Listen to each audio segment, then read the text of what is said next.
الفيديو المنتظر تجربة السفر عبر الزمن، هل النظرية دي ممكن تحصل في زمننا الحالي ولا الموضوع ده مجرد نظرية ويظل مجرد نظرية؟ أنا جايب لكم الإجابة على السؤال ده في الفيديو ده بدليلين. أول حاجة تجربة فعلية للموضوع حصلت ومتوثقة في فيديو هعرضه عليكم في الفيديو بتاع النهاردة، وفي نفس الوقت جايب لكم برضو رأي العلماء في قصة السفر عبر الزمن، وهل الموضوع ده ممكن يحصل ولا مش ممكن. وفي آخر الفيديو هقول لكم رأيي في القصة دي وهقول لكم احتمالية حدوثها من عدمها. نسمع الأول كلام العلماء والباحثين قالوا إيه عن الموضوع ده، وبعد كده أوريكم المقاطع اللي بتثبت الكلام ده.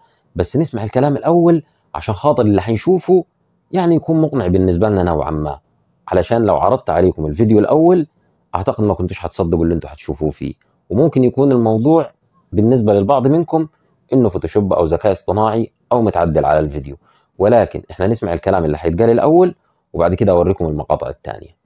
نسمع الدكتور مصطفى محمود في الأول قال إيه على نظرية السفر عبر الزمن. لو فرض إن جسم طلع بسرعة هائلة أكبر من سرعة الضوء، مسافر غادر الأرض بسرعة هائلة أكثر من سرعة الضوء، تكون النتيجة إنه مش بس هيسافر في المكان ده، بيسافر في الزمان، لأنه قال لك المكان والزمان حاجة واحدة. فإذا هذا الشخص هيسافر في المكان والزمان، فإذا مشي بسرعة أكبر من سرعة الضوء هيخترق الزمان. يخترق الزمان يعني إيه؟ يعني يسافر لبكرة بينما لسه أخوه على الأرض عايش في النهاردة. ومن هنا إذا أمكن لمسافر إنه يترك الأرض بسرعة أكبر من سرعة الضوء وقاعد يتجول بين النجوم، ممكن يعمل هذه الرحلة ويرجع يلاقي أخوه سنه 100 سنة، أخوه شقيقه، أخوه التوأم اللي مولود معاه، يلاقيه سنه 100 سنة بينما هو سنه لسه 20 سنة. الله، دي حاجات لخبطت الدنيا خالص. وابتدت علوم الكتاب الساينس فيكشن وكتاب الأدب، كتاب الأدب العلمي يكتبوا روايات عجيبة عن شخص سافر ورجع فاتضح إن الأب أصغر من ابنه. ليه؟ ما دي كلها مبنية على حاجة واحدة، كلها مبنية على نظرية الحركة وفكرة الزمان والمكان عند أينشتاين. كل ما تزيد السرعة يحصل سفر في المستقبل، فتبص تلاقيه بيعيش سنين لقدام، سنين لقدام، بينما زميله يرجع بعد الرحلة دي يرجع الأرض فإذا بيه سنه لسه 21 سنة وأخوه التوأم وصل إلى سن 100 سنة، وتبص تلاقي الأب أصغر من ابنه، وتبص تلاقي الأجيال، يعني عمليات غريبة جدا. مش ممكن في تزامن إلا على الأرض. يعني بنقدر في جداول الطيران نقول لك في فرق توقيت بين مكة ومصر كذا، فرق توقيت بين القاهرة وبرلين كذا، بين برلين وستوكهولم كذا، بحيث لما تبقى الساعه في ستوكهولم كذا بتبقى في برلين فرق ساعتين او فرق، ده بيسموه التزامن او فرق التوقيت. ده ممكن يحصل في البلاد اللي موجوده داخله في نظام حركي واحد اللي هو الارض. انما افرض ان انا رحت سافرت سبت المجموعه الشمسيه كلها ورحت في النظام الشعر اليمني، سكنت هناك، هل ممكن يتعمل تزامن وفرق توقيت؟ قال لك اينشتاين لا يمكن، لان انا سبت نظام الحركه بتاعي كله ودخلت في نظام حركه ثاني.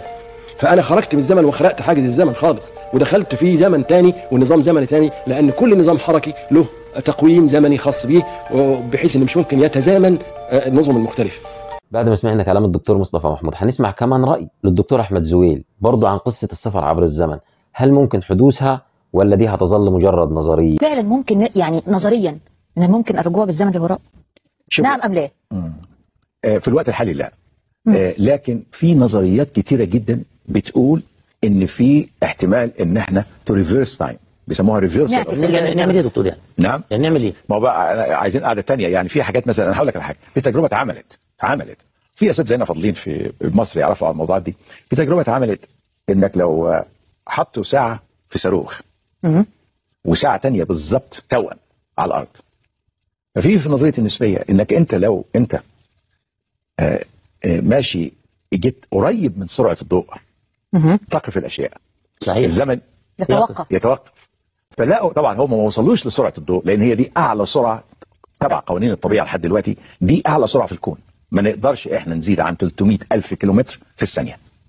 قوانين الطبيعة اللي إحنا كلنا بنشتغل بيها تقول لك لا يمكن هيتخلق حاجة تقدر تسرع أكثر من كده لغاية دلوقتي. لحد دلوقتي. أعتقد بعد رأي 2 من كبار العلماء والباحثين والدكاترة الباحثين في القصص دي ممكن تكون مقتنع بالفكرة نوعا ما، لأن زي ما هم قالوا باحثين أجانب برضو قالوا إن فكرة السفر عبر الزمن ممكنة ومش مستحيلة. الزمن اللي احنا فيه ده مع التقدم اللي احنا فيه، هل ممكن يكون تم صنع أشياء تساعد على تجربة فكرة السفر عبر الزمن، واللي برضو تداولها بعض الأشخاص في فكرة الأضواء اللي كانت بتظهر في السماء اللي كنا عرضناها في فيديوهات سابقة، واللي قالوا زي ما قلت لكم فيها قبل كده إن هي تجارب لفكرة السفر عبر الزمن، ولكن بسبب فشل التجارب دي بتظهر الأضواء دي.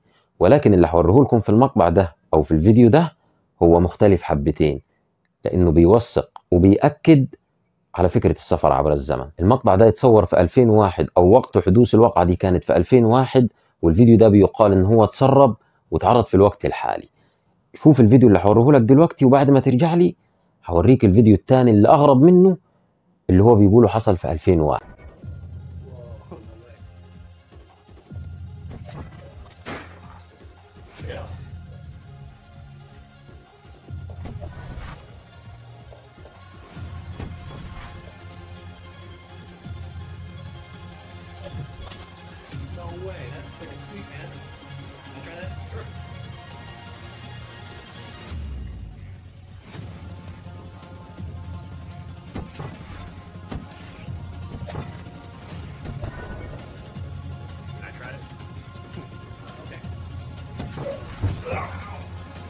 What are you doing?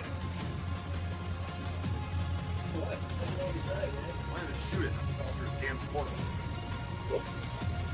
طيب بعد ما شفت المقطع الغريب اللي اتعرض عليكم دلوقتي، ممكن يجي حد يقول لي لا الموضوع ده مش مصدقينه، او ممكن يكون في بعض اللعب، او ممكن يكون في بعض الذكاء الاصطناعي، او ممكن يكون متعدل عليه. طب انا عايزك تشوف معايا الفيديو الغريب اللي هعرضه عليك دلوقتي ده. There's something really strange going on here, and if something isn't happening to me, I just hope that this video can maybe explain it. Okay, so I have these two mirrors in my room. As you can see, they're pretty normal looking mirrors, but I was cleaning and I had them kind of set up like this, and I noticed something really weird. Just watch. See, when you look through the mirror into the other one, it becomes like a window. And there's this huge warehouse, grocery store or something down there. But wait, it gets even crazier. Watch this.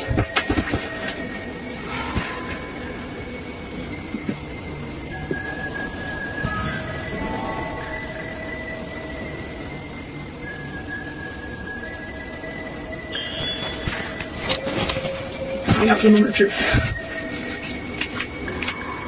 3, 2, 1.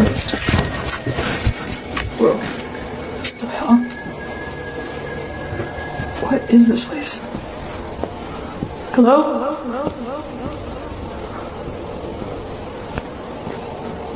How far does it go?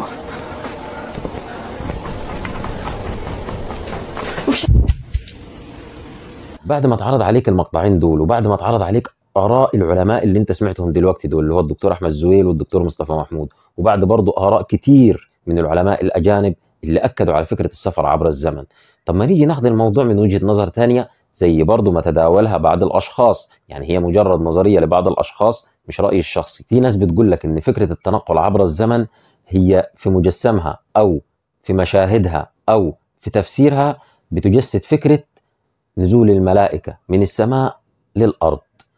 بيقول لك إن نزول الملائكة من السماء للأرض زي نزول سيدنا جبريل على سيدنا محمد عليه أفضل الصلاة والسلام أو على سائر الأنبياء، الزمن فوق بيكون غير الزمن تحت، ونزول سيدنا جبريل من فوق لغاية تحت ما بياخدش لحظات، في حين إن المسافة الفعلية أو المسافة الطبيعية بالنسبة لنا إحنا وبالنسبة لحساباتنا إحنا من الأرض للسماء مسافة كبيرة جدا، وعشان حد ينزل من فوق لغاية تحت هتاخد وقت كبير جدا، طبعا كله بقدرة الله سبحانه وتعالى. ولكن في ناس بتاخدها من الجانب العلمي، وبتبحث وبتستدل وبتأكد ان ظاهرة او فكرة السفر عبر الزمن ممكنة دلالة على القصة دي. هي قصة نزول الملائكة للأرض في وقت قصير جدا، في حين ان المسافة بعيدة جدا، ومش هو ده الوقت الفعلي للسفر. وفي النهاية قل لي رأيك، هل فكرة السفر عبر الزمن موجودة؟ وهل الكلام ده مقنع؟ ولا الموضوع يظل مجرد نظرية وبرضه مش مقتنع بالفيديوهات اللي اتعرضت عليك؟ مستني رأيك في التعليقات. ما تنساش تشارك الفيديو مع غيرك وتساعدنا في إننا نكمل المليون قبل نهاية العام. تحياتي ليكم.